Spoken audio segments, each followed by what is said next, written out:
नमस्कार।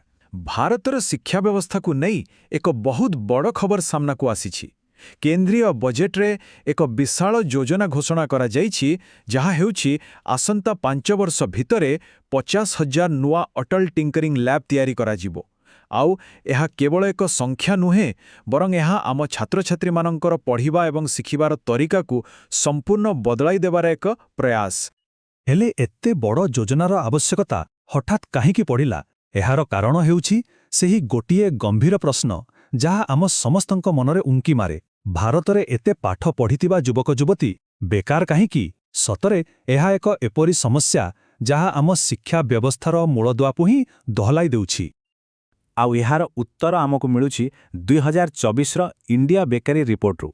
रिपोर्ट सीधा सीधा कहूछि जे प्रकृत समस्या हेउछि एक स्किल्स गैप, माने पिलांक पाखरे डिग्री तो अछि किंतु काम करिबा पई जो प्रकृत कौशल दरकार ताहा नाही। आउ एहार मूल कारण आमर सही पुराणा घोषा पाठ बा मुखस्थ करिबा पद्धति। सीधा कथा हैला आम पिला माने परीक्षा रे नंबर रखिबा पई तो पढुचंती, हेले प्रकृत दुनिया रे काम करिबा को प्रस्तुत होई पारु नाहांती।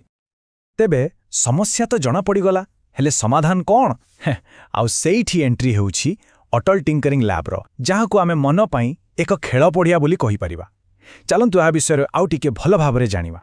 प्रथमे बुझिबा एही एटीएल बा अटल टिंकरिंग लैब जिनिसटा प्रकृतरे कौन।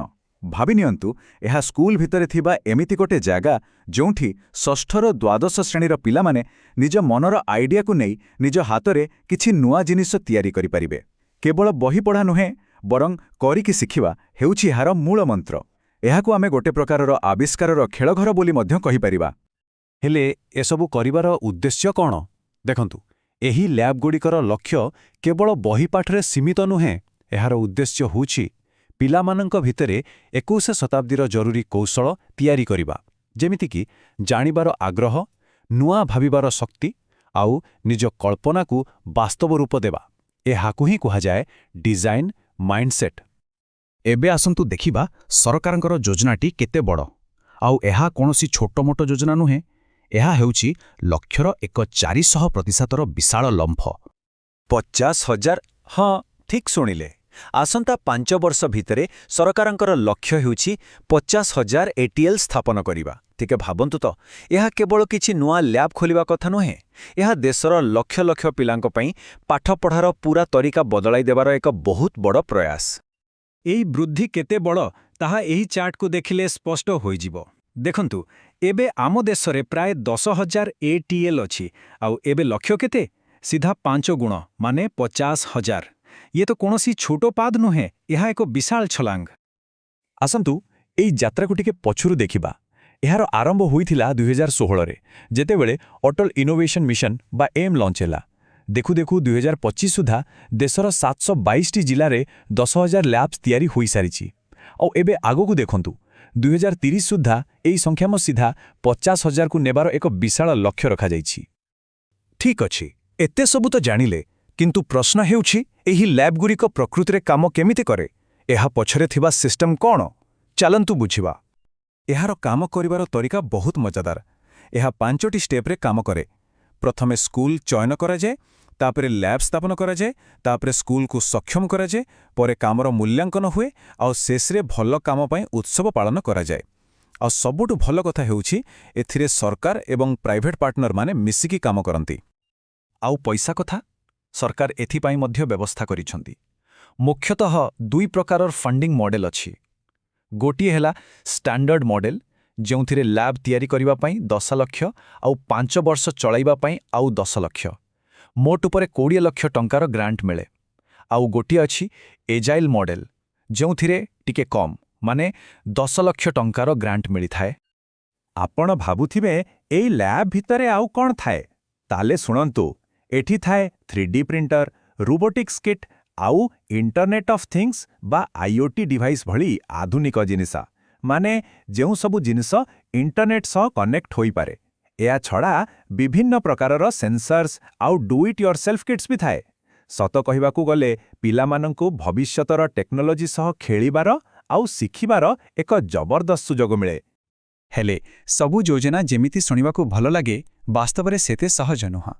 एते बड़ लक्ष्य पूरण करिबारे बहुत बड़ बड़ बाधा विघ्न भी अछि। ତେବେ ଚାଲନ୍ତୁ ଏହାର ବାସ୍ତବତା ଉପରେ ଟିକେ ନଜର ପକାଇବା। ସବୁଠୁ ବଡ଼ ଚ୍ୟାଲେଞ୍ଜଗୁଡ଼ିକ କ'ଣ କ'ଣ? ପ୍ରଥମତଃ, ଦେଶର କୋଣ ଅନୁକୋଣରେ ପହଞ୍ଚିବା ଏତେ ସହଜ ନୁହେଁ। ଦ୍ୱିତୀୟରେ, ଶିକ୍ଷକମାନଙ୍କୁ ନୂଆ ଟେକ୍ନୋଲୋଜି ପାଇଁ ଟ୍ରେନିଂ ଦେବା ଏକ ବଡ଼ କାମ। ତୃତୀୟରେ, ପିଲାମାନଙ୍କୁ ଗାଇଡ୍ କରିବା ପାଇଁ ଭଲ ମେଣ୍ଟରଙ୍କର ଘୋର ଅଭାବ। ଆଉ ଶେଷରେ, 5 ବର୍ଷ ପରେ ଏହି ଲ୍ୟାବ୍ଗୁଡ଼ିକ ଚାଲିବ କେମିତି, ସେ ଆର୍ଥିକ ଚିନ୍ତା। ଆମେ ଯେଉଁ ପହଞ୍ଚ କଥା କହୁଥିଲେ ତାହା କେତେ ବଡ଼ ସମସ୍ୟା ତାହା ରାଜସ୍ଥାନର ଏକ ଉଦାହରଣରୁ ବୁଝିହେବ। ଟିକେ ଭାବନ୍ତୁ, ସେଠାରେ 70,000ରୁ ବି ଅଧିକ ସ୍କୁଲ ଅଛି, କିନ୍ତୁ ଏଟିଏଲ୍ ଅଛି ମାତ୍ର 400ଟି ସ୍କୁଲରେ। ମାନେ 99.5% ସ୍କୁଲରେ ଏଟିଏଲ୍ ନାହିଁ। ଏହି ଡ୍ୟାପ୍ଟା କେତେ ବଡ଼ ଆପଣ ଅନ୍ଦାଜ କରିପାରୁଥିବେ। ଏବେ ଆସିବା ଶିକ୍ଷକଙ୍କ ତାଲିମ କଥାକୁ। ଏହାକୁ ନେଇ ଷ୍ଟେମ୍ ରୋବର ସହ ପ୍ରତିଷ୍ଠାତା ଅନୁରାଗ ଗୁପ୍ତାଙ୍କ କଥାଟି ବହୁତ ଗୁରୁତ୍ୱପୂର୍ଣ୍ଣ। ସେ କହୁଛନ୍ତି, ଆମର ଅଧିକାଂଶ ଶିକ୍ଷକ ଏବେ ବି ବହି ଉପରେ ହିଁ ନିର୍ଭରଶୀଳ। ସେମାନେ ବହିର ପାଠକୁ ପ୍ରକୃତ ଦୁନିଆର ଉଦାହରଣ ସହ ଯୋଡ଼ି ପିଲାକୁ ବୁଝାଇବାରେ ଅସୁବିଧାର ସମ୍ମୁଖୀନ ହେଉଛନ୍ତି। ଆଉ ଏଇଠି ହିଁ ତ ଫରକ ଆସିଯାଉଛି, ପାରମ୍ପରିକ ପାଠପଢ଼ା ଆଉ ହାତ କାମରେ ଶିଖିବା ଭିତରେ। ସେମିତି ଆଉ ଗୋଟେ ବଡ଼ ସମସ୍ୟା ହେଲା ମେଣ୍ଟରଙ୍କ ଅଭାବ। ହିସାବ ଦେଖନ୍ତୁ, ଏବେ ଆମ ପାଖରେ 10,000 ଲ୍ୟାବ୍ ଅଛି, ଆଉ ସେଥିପାଇଁ ମେଣ୍ଟର ଅଛନ୍ତି ମାତ୍ର 6,200 ଜଣ। ଏବେ ଯଦି ଲ୍ୟାବ୍ ସଂଖ୍ୟା 50,000 ହେବ, ତାହେଲେ ସେଥିପାଇଁ ଏତେ ସଂଖ୍ୟାରେ କୁଶଳୀ ମେଣ୍ଟର କୋଉଠୁ ଆସିବେ? ଏହା ଏକ ବହୁତ ବଡ଼ ପ୍ରଶ୍ନ। ଆଉ ଶେଷରେ ସବୁଠୁ ବଡ଼ ଚିନ୍ତାର ବିଷୟ ପଇସା। ସରକାର ତ 5 ବର୍ଷ ପାଇଁ ପଇସା ଦେବେ, ହେଲେ ତାପରେ 5 ବର୍ଷ ପରେ ଯେତେବେଳେ ସରକାରୀ ଅନୁଦାନ ବନ୍ଦ ହୋଇଯିବ, ସେତେବେଳେ ଏହି ଲ୍ୟାବ୍ଗୁଡ଼ିକର କ'ଣ ହେବ? ବିଶେଷ କରି ଗାଁ ଗହଳିରେ ଥିବା ସ୍କୁଲରେ ସତରେ କ'ଣ ଏତେ ପରିଶ୍ରମରେ ତିଆରି ହୋଇଥିବା ଲ୍ୟାବ୍ଗୁଡ଼ିକରେ ତାଳା ଝୁଲିବ? ଏତେ ସବୁ ସମସ୍ୟା ସତ୍ତ୍ୱେ କ'ଣ ଏହି ଯୋଜନା ସତରେ ଭାରତର ଭବିଷ୍ୟତ ଗଢ଼ିପାରିବ? ଆସନ୍ତୁ ଦେଖିବା, ଏହି ସବୁ ଚ୍ୟାଲେଞ୍ଜର ସାମ୍ନା କରିବା ପାଇଁ କି ପ୍ରକାରର ପ୍ଲାନିଂ କରାଯାଉଛି।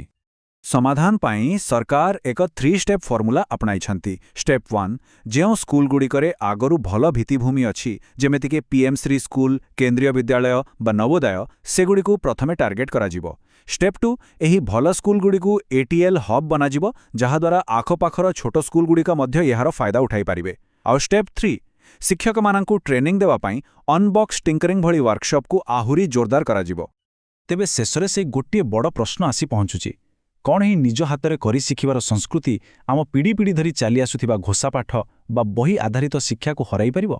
ସତ୍ୟ କହିବାକୁ ଗଲେ ଏହା ଭାରତୀୟ ଶିକ୍ଷା ବ୍ୟବସ୍ଥା ପାଇଁ ଏକ ବହୁତ ବଡ଼ ପରୀକ୍ଷା। ଆଉ ଏହାର ଫଳ କ'ଣ ହେବ, ତାହା କେବଳ ସମୟ ହିଁ କହିବ। ଏହା ଉପରେ କିନ୍ତୁ ଚିନ୍ତା କରିବା ନିଶ୍ଚୟ ଆବଶ୍ୟକ।